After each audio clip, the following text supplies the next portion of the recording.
Let us go with the next section, section 193. TDS on interest on securities. Securities అంటే ఏమిటి? Bonds, debentures, securities వాటి మీద వచ్చే interest గురించి మాట్లాడేదే సెక్షన్ 193. ఎవరు ఇవ్వాలట? Any person to any resident person గనక సెక్యూరిటీస్ మీద ఇంట్రెస్ట్ పే చేస్తున్నప్పుడు పే చేస్తున్న వాళ్ళు టీడీఎస్ డిడక్ట్ చేసి ఇవ్వాలి. ఓకే, అదే చూడు ఇక్కడ అతుల్ సార్ బుక్ నుంచి section 193 TDS on interest. Any person paying to any resident person then TDS should be deducted at 10%. Okay, no TDS ఎప్పుడు if interest is paid to any insurance company.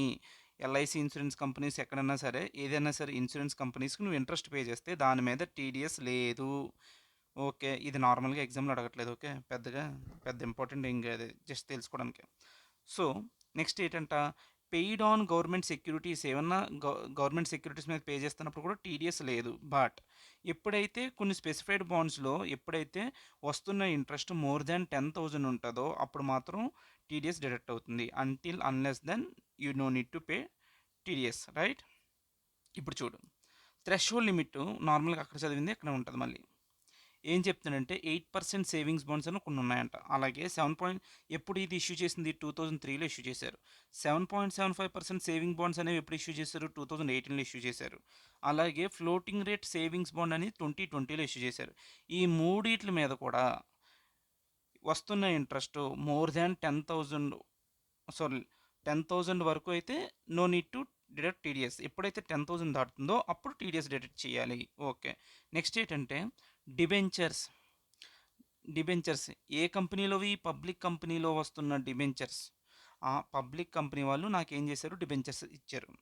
దాని మీద నేను ఎవరిని? Resident ఇండివిజువల్ని.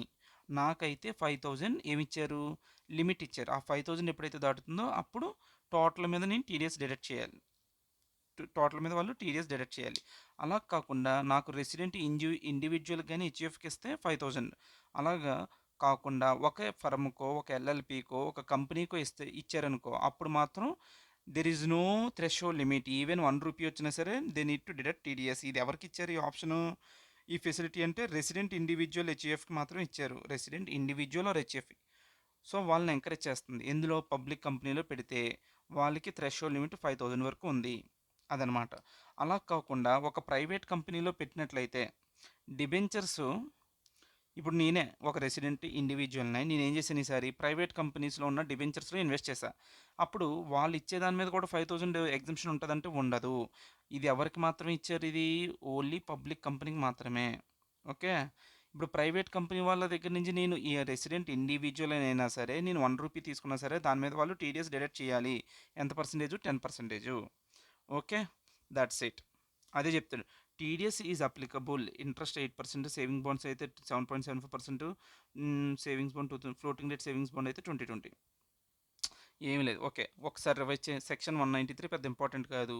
ఏం తెలుసుకోవాలి? Securities మీద అంటే ఏంటి? బాండ్స్ కానీ సెక్యూరిటీస్ కానీ దాని మీద ఎప్పుడైనా సరే టీడీఎస్ అనే ఇంట్రెస్ట్ రిసీవ్ చేసుకుంటే బాండ్స్ మీద కానీ సెక్యూరిటీస్ మీద కానీ ఎప్పుడైనా సరే మనం ఇంట్రెస్ట్ రిసీవ్ చేసుకుంటే దాని మీద 10% టీడీఎస్ డిడక్ట్ చేయాలి. ఓకే, థ్రెషోల్డ్ లిమిట్ ఏమిచ్చారు? 8% బాండ్స్ మీద, 7.75% బాండ్స్ మీద, అలాగే debentures floating rate savings bonds మీద ఇచ్చారు. ఎంత? 10,000. ఓకే, అది కాకుండా డిబెంచర్స్ పబ్లిక్ కంపెనీలో ఉన్న డిబెంచర్స్ గట్ల అయితే పబ్లిక్ కంపెనీలో ఉన్న డిబెంచర్స్ మీద వాళ్ళు కనుక మనకి ఇంట్రెస్ట్ ఇస్తే అప్పుడు ఎంతవరకు? 5,000. అది only resident individual or HUF మాత్రమే ఇచ్చారు. Okay, that's it. సో ఇక్కడతో మనకి సెక్షన్ 193 అయిపోయింది. బట్ దీని మీద నాకు ఒక్క క్వశ్చన్ కూడా కనిపించలే. అన్నీ వెతికా, ప్రీవియస్ ఇయర్ స్టడీ మెటీరియల్ ఏమైనా కనిపిస్తే నాకు పిన్ చేయండి. ఓకే, నెక్స్ట్ సెక్షన్ 194 డివిడెండ్ మీద చూద్దాం. ఇవన్నీ ఈ సెక్షన్ 193, 194, 194A ఇవన్నీ కొంచెం సిమిలర్గానే ఉంటాయి. So will cover in one slot. Okay, section 194 ఏం చెప్తుంది? ఒక కంపెనీ, ఎవరు పేరు? Domestic company. ఒక కంపెనీ వాళ్ళ రెసిడెంట్ షేర్ హోల్డర్స్కి డివిడెండ్ పే చేసేటప్పుడు 10% టీడీఎస్ డిడక్ట్ చేయాలి. No TDS if dividend paid to any insurance company. ఇండివిజువల్కి అయితే other than cash if amount not exceeded 5,000 per annum. దాన్ని ఇంకా బెటర్గా చూద్దాం. ఒక company, okay, one company is there, వాళ్ళ షేర్ హోల్డర్స్కి అమౌంట్ డివిడెండ్లో పే చేస్తున్నప్పుడు టీడీఎస్ ఎంత పర్సెంట్ చేయాలి? డిడక్ట్ 10% డిడక్ట్ చేయాలి. ఓకే, అయితే threshold limit up to 5,000 వరకు వాళ్ళ షేర్ హోల్డర్స్కి ఇస్తే dividend no need to deduct TDS. అది ఎప్పుడు ఆధర్ అదర్ మోడ్స్లో ఇస్తే, ఒకవేళ నువ్వు క్యాష్లో ఇచ్చావనుకో, ఈవెన్ 1 రూపీ ఇచ్చినా సరే దాని మీద టీడీఎస్ డిడక్ట్ చేయాల్సిందే. సో 1 రూపీ ఇచ్చినా సరే క్యాష్లో అక్కడ థ్రెష్ హోల్డ్ లిమిట్ ఉండదు. క్యాష్ కాకుండా వేరే మోడ్లో ఇస్తే అక్కడ 5,000 వరకు లిమిట్ ఉంది. ఓకే, ఇది ఎవరికి? ఇండివిజువల్కి మాత్రమే ఇచ్చాడు. ఒక కంపెనీకో, ఒక ఫర్మ్కో, ఒక ఎల్ఎల్పికో గనక నువ్వు ఇస్తే ఈవెన్ 1 రూపీ ఇచ్చినా కూడా అక్కడ ట్యాక్సిబులే. అది మనం తెలుసుకోవాల్సిన విశేషాలు ఇందులో. ఒకసారి మళ్ళీ చెప్పు, నాకు ఒకసారి రివైజ్ చేసుకో. సెక్షన్ 194 ఏం చెప్తుంది? ఒక కంపెనీ డివిడెండ్ పే చేసేటప్పుడు, ఇందాక ఏం చూసాం? బాండ్స్, సెక్షన్ 193 బాండ్స్ సెక్యూరిటీస్ మీద అయితే ఇంట్రెస్ట్ పే చేయాలని చెప్పాం. మరి ఇప్పుడు ప్రిఫరెన్స్ షేర్స్, ఈక్విటీ షేర్స్ మీద అయితే ఏం వస్తుంది? డివిడెండ్ వస్తుంది. డివిడెండ్ పే చేసేటప్పుడు షేర్ హోల్డర్స్కి 10% టీడీఎస్ డిడక్ట్ చేయి. ఎప్పుడు? థ్రెషోల్డ్ లిమిట్ ఎంత ఉంది? 5,000. అది ఎవరికి? ఇండివిజువల్కి మాత్రమే. ఒకవేళ కంపెనీకి కానీ, హెచ్యుఎఫ్ కానీ, కంపెనీకి కానీ వేరే ఎవరికైనా అయితే అక్కడ ఆ లిమిట్ లేదు. ఓకేనా? ఇది ఏ మోడ్లో పే చేయాలి? ఆధార్ మోడ్స్, నాట్ క్యాష్లో 1 రూపాయి పే చేసినా సరే వాడికి థ్రెష్ హోల్డ్ లిమిట్ లేదు. ఈవెన్ 1 రూపీ పే చేసినా టీడీఎస్ డిడక్ట్ చేయాల్సిందే. అయితే ఇప్పుడు నీకు ఒక ఇంట్రెస్టింగ్ ఫ్యాక్ట్ చెప్తా. కొన్నిసార్లు ఏం చేస్తారంటే, కంపెనీ ఎక్యుములేటెడ్ ప్రాఫిట్స్ ఉన్నాయి. నెక్స్ట్ ఒక క్వశ్చన్ చెప్తాను, దానికి రిలేటెడ్ పాయింట్ ఇది. కంపెనీలో ఎక్యుములేటెడ్ ప్రాఫిట్స్ ఉన్నాయి. ఎంత? 20 lakhs ఉన్నాయి. వాళ్ళు వాళ్ళ షేర్ హోల్డర్ అయిన ఒకళ్ళు 20% షేర్ హోల్డింగ్ ఒకళ్ళు హ్యాండిల్ చేస్తున్నారు. వాళ్ళకి లోను 25 lakhs లోన్ ఇద్దాం అనుకుంటుంది. సో ఇలా ఇస్తే దీన్ని లోన్ రూపంలో ఇద్దాం అనుకుంటుంది. ఇప్పుడు ఏం చేస్తావు? ఏ సెక్షన్స్ ఇన్వోక్ చేస్తావు అంటే, క్వశ్చన్ ఇలా ఉంది. లోను అప్ టు ఎక్యుములేటెడ్ ప్రాఫిట్ ఎంత ఉంది? 20 lakhs. అది ఎవరికి ఇస్తున్నావు? ఒక షేర్ హోల్డర్కి ఇస్తున్నావు. వాళ్ళ షేర్ హోల్డింగ్ ఎంత అంటే మోర్ దాన్ 10% ఉంది. కాబట్టి వీళ్ళకి పే చేసేటప్పుడు దాన్ని లోన్ కింద ట్రీట్ చేయను, డీమ్డ్ డివిడెండ్ కింద ట్రీట్ చేస్తానని చెప్పి అంటాడు. సో అందుకని ఇక్కడ ఏముంటుందంటే బ్రాకెట్లో డీమ్డ్ డివిడెండ్ అన్న పాయింట్ కూడా ఉంటుంది. ఇక్కడ లేదు. డీమ్డ్ డివిడెండ్ కూడా ఇంక్లూడింగ్ 194లోనే కవర్ అవుతుంది. అంటే ఏంటి? ఈ 20 lakhs నేను డీమ్డ్ డివిడెండ్ అనుకుంటాను. ఎందుకు అనుకుంటావు నువ్వు అంటే, ఇది అక్యుములేటెడ్ ప్రాఫిట్ కదా. నువ్వు ఎవరికి ఇస్తున్నావు? నీ షేర్ హోల్డర్కి ఇస్తున్నావు. అంటే నేను దాన్ని డీమ్డ్ డివిడెండ్ అనుకుంటాను. సో ఈ 20 lakhs మీద 10% డివిడెండ్ కట్టు అని అడుగుతాడు. Okay, will see one question related to that point.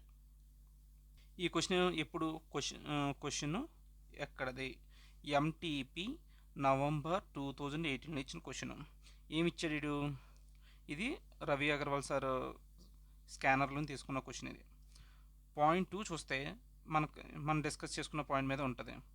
ఒక కంపెనీ ఉందండి, దానికి అక్యుములేటెడ్ ప్రాఫిట్ ఎంత ఉంది? 20 lakhs ఉంది. అది లోన్ కింద డిస్పర్స్ చేద్దాం అనుకుంటున్నారు. ఎవరికి? నిషా అనే అమ్మాయికి. ఈవిడ ఎవరట? రెసిడెంట్ షేర్ హోల్డర్ అంట. ఎంత హోల్డ్ చేస్తుంది? 20%. ఈక్విటీ షేర్ హోల్డింగ్ హోల్డ్ చేస్తుంది. ఇప్పుడు can the entire amount of loan be disbursed to the share holder keeping in mind the provisions of the income tax act 1961. The finance manager feels that, ఇందులో ఉన్న finance manager ఏదో feel అవుతున్నాడట. ఏం feel అవుతున్నాడు? Pure loan, this being a pure loan transaction, there is no bar for disbursing the entire amount. Is his view correct? ఎవర్రా నీకు నేర్పించింది? Finance manager అని మనం అడగాలన్నమాట. Why? Because your point is wrong. ఇది ఎవడైనా సరే వాళ్ళ షేర్ హోల్డర్కి అక్యుములేటెడ్ ప్రాఫిట్స్లోంచి షేర్ చేస్తున్నప్పుడు ఏమంటారు అన్ని? అక్యుములేటెడ్ ప్రాఫిట్స్లోంచి లోన్ కింద ఇస్తే దాన్ని అంతటిని డివిడెండ్ కింద అనుకుంటాము. సో దాని మీద టీడీఎస్ డిడక్ట్ చేయాలి కంపెనీ అని చెప్పి మనం చెప్పాలి వాళ్ళకి. Mister finance manager, your thought process is wrong. Okay, చూడు ఏం చెప్తున్నాడు. లోన్ అమౌంట్ ఎంత? 25 lakhs. విచ్ ద పబ్లిక్, ఒక కంపెనీ ఉందండి, లూమినస్ ప్రైవేట్ లిమిటెడ్. ఈ కంపెనీలో public are not substantially interested. పబ్లిక్కి లేరు. Only Nisha being a share holder holding not less than 10%. ఎంత నాట్ లెస్ దాన్ 10% అంటే వీడికి ఎంత ఉంది, 20% ఉంది. వుడ్ బి డీమ్డ్ యాజ్ ఏదైతే of the equity shares of the company would be deemed as dividend to the extent of accumulated profits. ఆవిడకి ఏదైతే amount ఇస్తున్నామో అది మేము డీమ్డ్ డివిడెండ్ అనుకుంటాం, ఎందుకు up to the accumulated profits. Okay, 20 lakhs would be deemed as dividend in the hands of Mr. Nisha, then therefore would be charged to tax in her hands. Accumulated up to the point of accumulated profits we will deem as deemed dividend. So ఇప్పుడు ఎంత, 20 lakhs into 10% ఎంత, 2 lakhs. 2 lakhs ఏం చేయాలి మనోడు, TDS కింద deduct చేయాలి. మొత్తం ఆవిడకి ఎంత వద్దాం అనుకున్నాం లోను, 25 lakhs. అందులో నువ్వు ఎంత టీడీఎస్ డిడక్ట్ చేయాలి, 2 lakhs. మిగిలిన ఎంత డిస్పర్స్ చేయగలం ఆవిడకి, only the balance amount of 23 lakhs can be disbursed to the share holders. Thus view of the mister finance manager. వెళ్ళరారా నువ్వు, ఏం చెప్తున్నావు నువ్వు, నీ పాయింట్ రాంగు, అది ప్యూర్ లోన్ ట్రాన్సాక్షన్ కాదు, the entire amount can be disbursed is incorrect. నువ్వు ఏదైతే అనుకుంటున్నావు తప్పు. Only the balance amount of 23 lakhs after deducting TDS can be disbursed. 23 lakhs మాత్రమే డిస్పర్స్ చేయగలవు. ఓకే, అర్థమైందా? అదనమాట.